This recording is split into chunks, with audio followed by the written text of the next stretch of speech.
What's up everybody, Kinetic here and welcome back to Diablo 3. So I've got a chance to try out the Hammer of the Ancients build for Barbarians and it's really powerful. It actually, in a strange way, it kind of reminds me of the Shield Bash build for Crusaders using the Roland set, but better in pretty much every single way. Which kind of, it's great for Barbarians, but it also makes me even more sad for Crusaders, a class that I really like. But let's take a look at the gear. So we've got 6 pieces of the Immortal Kings set. We've got the Gavel of Judgment, Hammer of the Ancients, returns up to 25 Fury if it hits 3 or fewer enemies. Because of this, we will have 0 problems with Fury at all with this build. We've also got, for example, life per Fury spent rolled, for example, here in the belt, and I think you also want that rolled here in the Gavel of Judgment. And instead of maybe, for example, Vitality, gain life per Fury spent is really between this and also one of the passes we're using. You're going to be getting tons of life because of that. Focus and Restraint for our rings, Strong Arm Bracers for our bracers. Enemies hit by knockback suffer up to 30% more damage. That's going to be really good. And for your amulet, this is going to be something like, for example, an anti-element like Kaleidoscope, or anti-frost, stuff like that. I'm using Ouroboros because it's got really nice stats on it. Hellfire Amulet, of course. For the shoulders, we've got Fury of the Ancients. Call of the Ancients gains the effect of Ancients Fury. And in the head slot, I believe that the way that this is working, from where I saw it on the leaderboards, non-season, right? I think that the highest person that was using this build, which was number 2. Number 1 is a whirlwind build of some sort that's highest on the solo leaderboards. But with this build, I think it was actually an Amethyst for the extra health. I like the reduced cooldown between here and also on the shoulders, and of course in our Paragons. Just like I think it was, yeah, it was with the whirlwind build actually that I did recently. We want to try and get, I think, at least, if for a good Furious charge rate, right, to keep up our focus and restraint, I think it's really nice to have at least 27% reduced cooldown, so that way, pretty much, like, even when you're hitting a single enemy like a Rift Guardian, pretty much right after that, after the buff wears off for the focus and restraint, you can go ahead and Furious Charge again, which is keeping up our Furious Charge like pretty much 100% of the time. It's not mandatory. Again, I think the top guy is using an Amethyst, and so he might have a little bit issues with Furious Charge and the focus and restraint, but I think either way works. For the legendary gems, Pain Enhancer, Teguk, and also the Bane of the Trap. Now, because we're using Teguk without the Whirlwind build, this means that we want to make sure that we're hitting that hammer down, like, out of like a big group fight, you're hitting that hammer down like every 2 seconds or something like that. Speaking of counting, I remember reading a comment recently, I think it was on my Hurricane Whirlwind build or something like that, and I said in the description of the video, count to 4 seconds, right? And then do Furious Charge again. 4 seconds Furious Charge, 4 seconds Furious Charge. And I think someone was put like a comment like, oh, I hate the way that this plays or whatever. It's, to me, counting, right, for Teguk is better than staring at the bottom of the screen, like just above our skills, to watch the rate of our focus and restraint, right? The cooldown when it's going to be off and when you need to do your primary again. I prefer to just count in my head, and you get used to it after a while, and this means that you can keep your eyes focused on the action that's actually happening, right? Focus on the enemies and the elites and stuff like that, rather than having to keep looking down because you're not counting in your head, when is Teguk going to be wearing off? When is the focus and restraint going to need to be rebuffed or something like that? So I do counting like that in my head, and I find it to be, like, in the beginning it was kind of annoying, but you really get used to it really, really fast. So that's the way I do it, and I recommend to do that too. And I think that's pretty much everything for the gear. Actually, let's take a look really quick at the Kanai Cube. So we've got Furnace for damage against elites. Here is where our Bracers of the First Men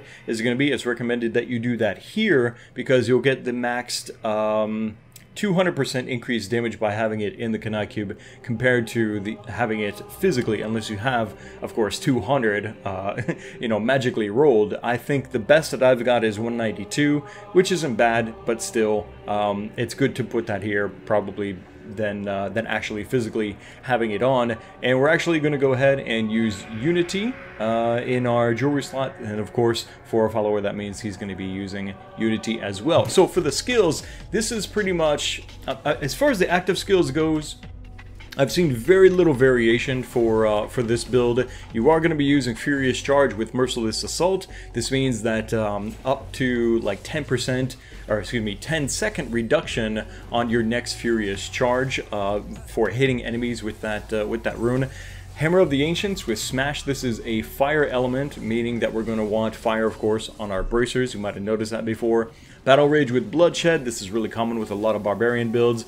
Same with Wrath of the Berserker and Insanity. And of course, because we're using the Immortal King set, Wrath of the Berserker and Call of the Ancients has ridiculously low cooldown time. You are going to be pretty much in Wrath form all the time. With Call of the Ancients together as one is going to give us increased damage reduction with this rune, and Warcry with Impunity. I've seen a couple people use different runes, like for example give them extra dodge or something like that, but I really think that anti, like, you know, element resistance, I should say. Resistance to elements is probably the best way to go. You saw it maybe in the gems, all diamonds there, in the body and in the pants for that extra resistance, giving me an average of 1,000, let's say, or 1,100 even, or whatever. Resistance to pretty much every single thing, which is really good, especially because we're not using Nerves of Steel, which is our cheat death skill, right? Bloodthirst is going to give us, as I was mentioning before, more healing per fury spent. Superstition is going to give us more resistance to elements, so it's actually really good, and I can imagine it's even better if you have, like, for example, a kaleidoscope for anti-poison or some kind of anti-element amulet, right, would be really, really good. Berserker's Rage, because we are pretty much capped at Fury all the time, this is a really nice passive to have here. And Ruthless for the dealing of 40% additional damage to enemies below 30% health. If you really feel uncomfortable about not having a cheat death skill, then I suppose go with maybe swapping out Bloodthirst for Nerves of Steel. But I would encourage you really to try this with this setup the way that it is here, with the healing per fury spent, right? The crazy resistance that we're building up through all the diamonds and the superstition and stuff like that. It's actually going to be working really, really well for you. So try that out first, and if you're still like struggling, of course go ahead and put on Nerves of Steel. But it's a fun build, man.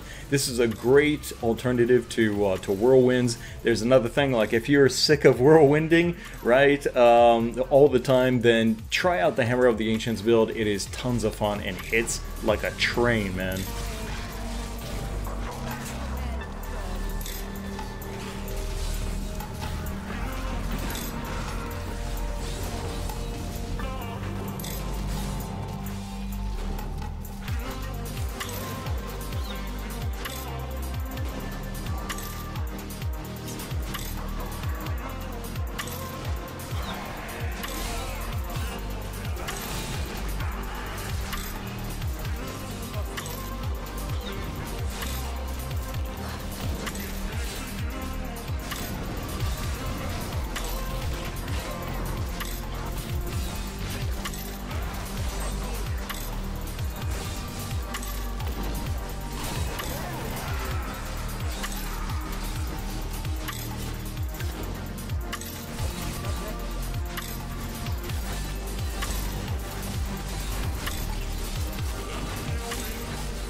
Thanks for watching this video on the Hammer of the Ancients build for Barbarians here in patch 2.3. This is, like I said, a great alternative build to the Whirlwind style of play for Barbarians. It's one of the highest in Greater Rifts solo, both in season and non-season, and I think there are even variations of this in multiplayer Greater Rifts as well. So yeah, I encourage you definitely check it out if you're playing a Barbarian. Look for those pieces, keep your eye open for a really nice gavel, and yeah, give it a try. Let me know what you guys think down in the comment section below. Click the like button to support these Diablo 3 videos here on the channel. I've got more builds coming up very soon, so make sure you're subscribed so you don't miss the next video.